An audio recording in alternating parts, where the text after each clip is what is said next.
This is really important. The 23-1 rule. I alluded to this a little bit at the beginning of the talk.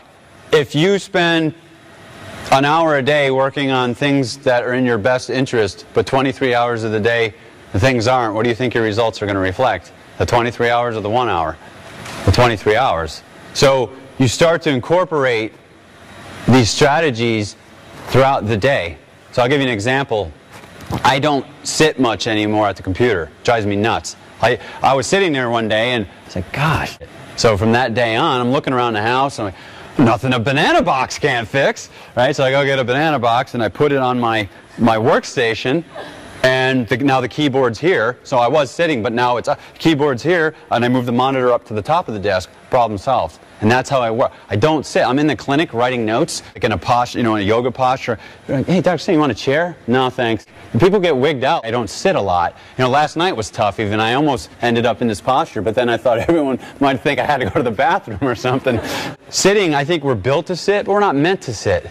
Like, built to sit means our joints bend to these angles, but we're not meant to sit so many hours that we do. And so in the future, if you guys are in my lectures and you're standing up or you're standing on your head or you're on the floor crawling around, I won't be distracted or take offense.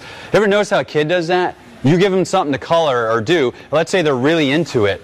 You'll find them starting out maybe on their knees, and you come back 2 minutes later, like they're on their side coloring, and you come back 2 minutes later, and they got one leg up, and they're so focused on what they're doing, but it's almost like they're so tuned in, and they know that if I sit in this same posture for the next time, I'm going to be a hurting puppy. So they never do it. They'll be upside down, they're still coloring, and we think, oh, isn't that cute? Wait a minute, they're on to something. Yes, the variation in postures, the variations.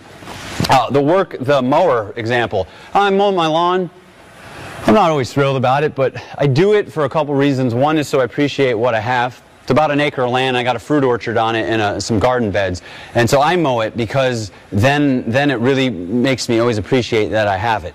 And when I'm mowing it, I try to be very mindful, but I learned that, hey, I could start doing corrective exercise here. So instead of mowing in the same direction, turn the mower around, right? You go this way, then I start backpedaling. Right? Then I start lunge walking with a mower. Of course, my neighbors are like, what the hell is he doing? And the guy asked me once, he's like, gee, that's an interesting way to mow the lawn. I said, yeah, well, it works. He goes, yeah, your grass looks pretty good.